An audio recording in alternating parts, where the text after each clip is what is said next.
It's the big show where we talk to the big stars, and there's one show that everybody seems to have heard of, and it was produced and written and done by Jeff Wayne. How are you? Alex, I'm very well. Nice to speak with you. Well, it's lovely to talk to you, and this War of the Worlds is just enormous, and it gets bigger and bigger every single year, and you're back on the road with it. So congratulations. Thank you very much. Yes, this is our fourth year consecutively touring somewhere, and this is fourth time around at the UK as well, but we start actually in Holland and then Belgium in November before we hit the UK. It's a whopping set, isn't it? I mean, I saw it, I think, at the Albert Hall years ago, and it's been going around ever since, and you seem to add to it every year.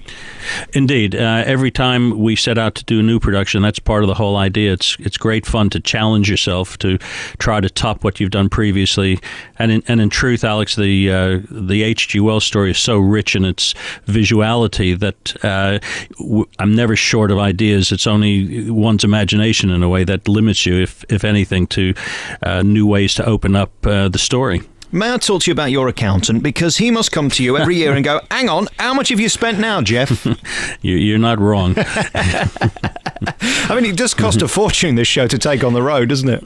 It is. It's a monster. That's the bottom line. Is it really is a large production in every sense of the word, because it's this marriage between cutting-edge technologies from a lot of different sort of disciplines, all integrated in perfect synchronization against the live performance of some 50 musicians that I'm conducting, and 5 live performances as well. And it's all in perfect sync, and it takes a mammoth crew to move us around, to rig the show, and just to be able to perform it.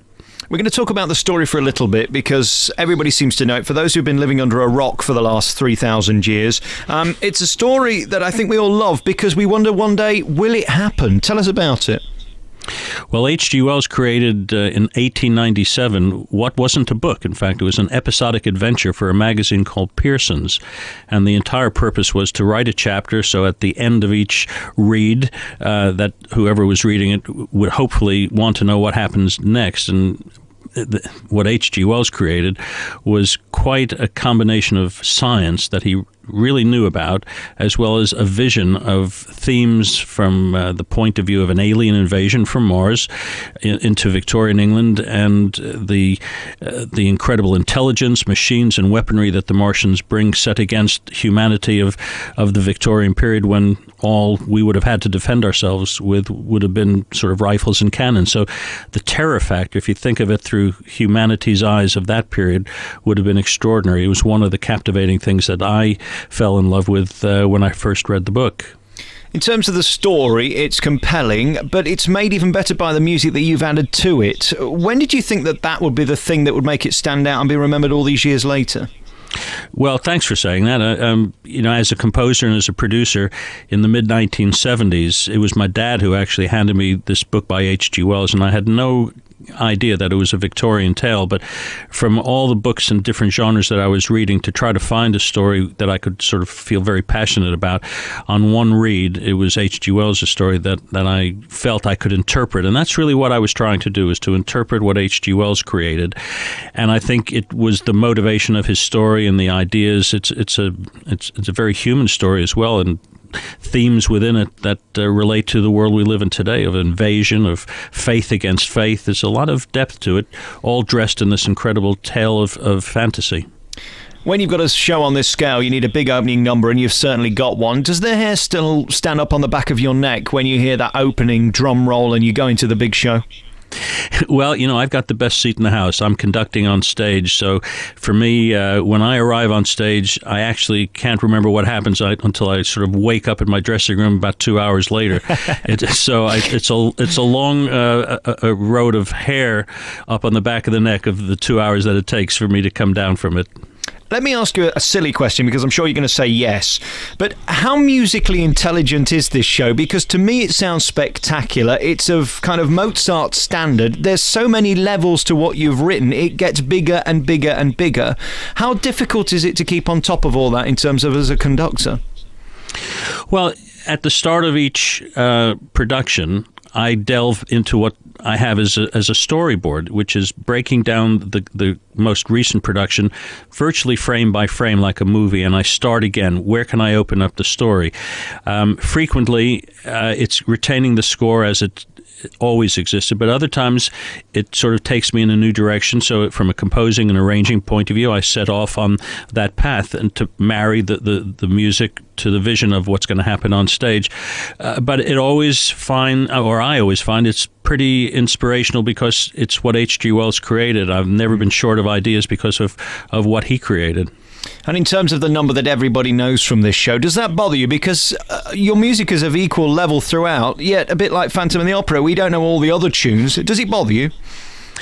No, I've never thought of it like that. We've had two international hit singles. So, "The Eve of the War" is the opening piece, and a song that Justin Hayward sings called "Forever Autumn." But the opening composition, "The Eve of the War," it's the name of the first chapter of H.G. Wells' story, and it read to me sort of like something was pending. We don't know what at that moment.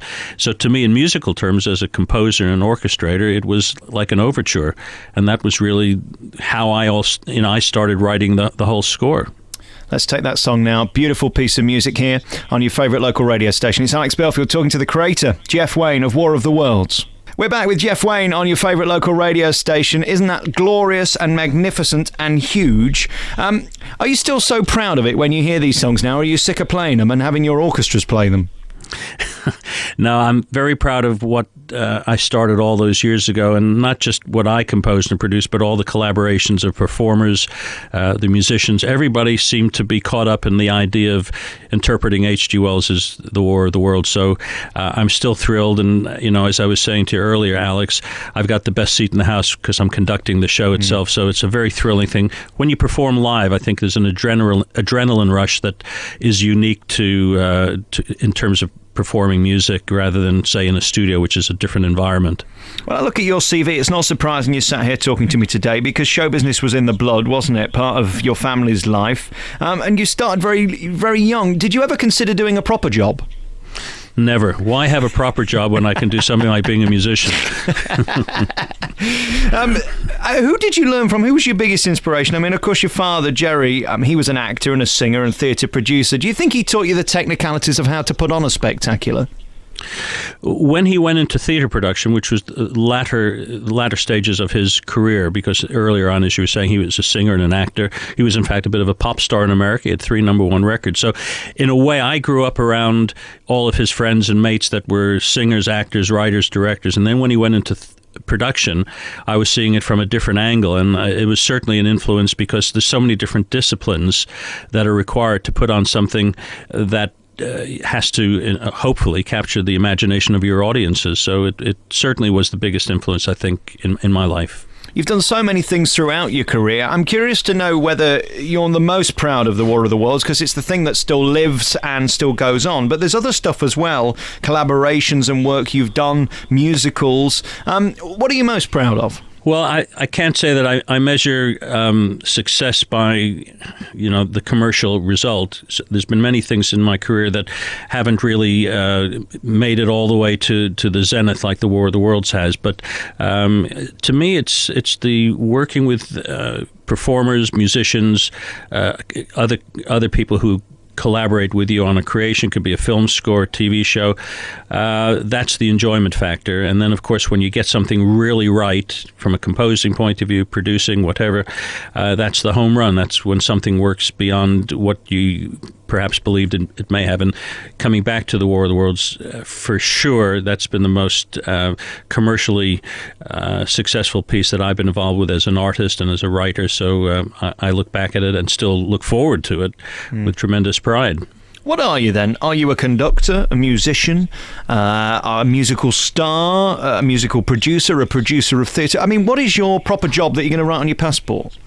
What I always say is just musician. It's all about the music. Well, yeah, I think even though I've branched off in my career in recent years. I created a TV series built around the sport of tennis, which has been my main sport in life, and then I hired myself very cheaply, in fact, to compose the score.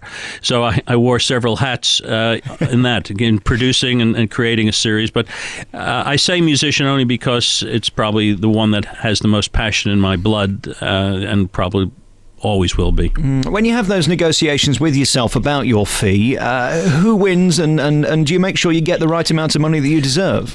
as the musician, I always get beaten up by myself as the producer. You can't beat a producer. He's got the final say.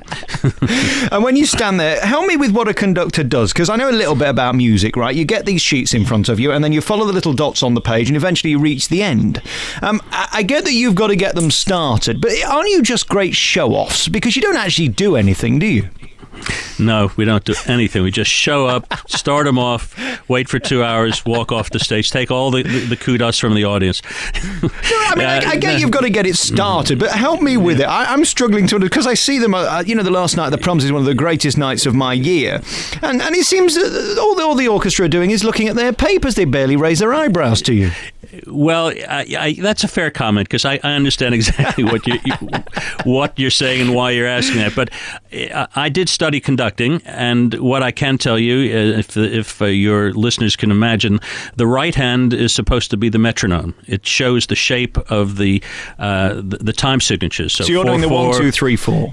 That's the right hand. The left hand is expression, cues, entrances and exits. If they're playing too loud, you have an indication for that, or too softly, you bring them up with your left hand, and combinations of the two. Where I'm positioned on stage, it's also part of the concept of my score, in that the band that I have is a 10-piece band on my left, and I have a symphonic string orchestra in the right. So it's almost like a ping pong match, because when the story is more aggressive, the band have a much more aggressive role to play in the electronics and guitar work. When the story is told through more of the human point of view, it becomes much more acoustic and string orientated. So they're deliberately divided in separate halves on the stage. So I sometimes use both hands or cue people in a different way than traditional conducting. But then again, I also play air guitar and jump up and down on the podium because I'm just carried away. So you're asking the wrong guy. All right, let me make a note of that. Then. Wrong question. Actually, you do something. Okay, something, Jeff. Yeah. And in terms of the PA system, this is what I loved about your show. Spectacular is how I would describe the set, but the sound is phenomenal. You must spend a fortune on your PA system, but as a conductor, does that change the feel of the orchestra? From the audience's point of view, we put a lot of time into the preparation of the sound. We have a brilliant front of house engineer who knows the science of sound, as well as just knows how to get all the balances correct, no matter what it happens to be being performed. We mix a lot of the not only the music, but special sound design, sound effects that I added into because of the show itself, that they go left and right and left through the audience's head, so to speak. Sound effects that go over the head, even more so in this next production. So it's a creative sort of concept as how we use the sound, but also the quality of the sound. And it's a very tricky thing, because you can have the same gear, the same team from one venue to the other, and because every arena is a completely different shape and size to the previous one or the next one. We go from, in London, where we play the O2, and in Wembley, which goes up to 20,000 seats, to what we would consider as a smaller arena of 4,000 to 5,000, of which we have a few of those. So everything that in scale of size, the depth of the audience, the seating, the height, that impacts on how sound sounds. And it's not straightforward, but I've been really fortunate, generally speaking, that we do put a lot of time in, and I credit that to our front of house engineer. Well, let's face it, when it goes wrong in an arena that size, it can sound awful, can't it? There's nothing worse. Well, it's absolutely true what you say, and unfortunately, things happen because it's live, and with all the preparation in the world that you put in, all the time, all the money that it takes to mount something of our scale, things do go wrong, and you can't help it. You can't. We've never had to stop a show. But we've had a few issues along the way that they come and they go, but probably 98% of the time we get a great result. I've loved talking to you. Thank you so much for your time. Jeff Wayne is the man and the genius. I would love to be in your head for 5 minutes. I'm sure you could start a conference, really, couldn't you? It's a curious providing thing. I'm conducting. I'm going to come and see you because you're in Sheffield on December the 4th. You're coming to Liverpool and Nottingham and Birmingham and Bournemouth and London and Cardiff and Brighton and Wembley, all over Manchester as well on the 5th. And thank you so much for coming on the programme. And do turn up, because we want to see you there conducting. You can't have a night off, really, can you? I haven't missed a show ever in 4 years, Alex. So all things with a fair wind, I'll be there.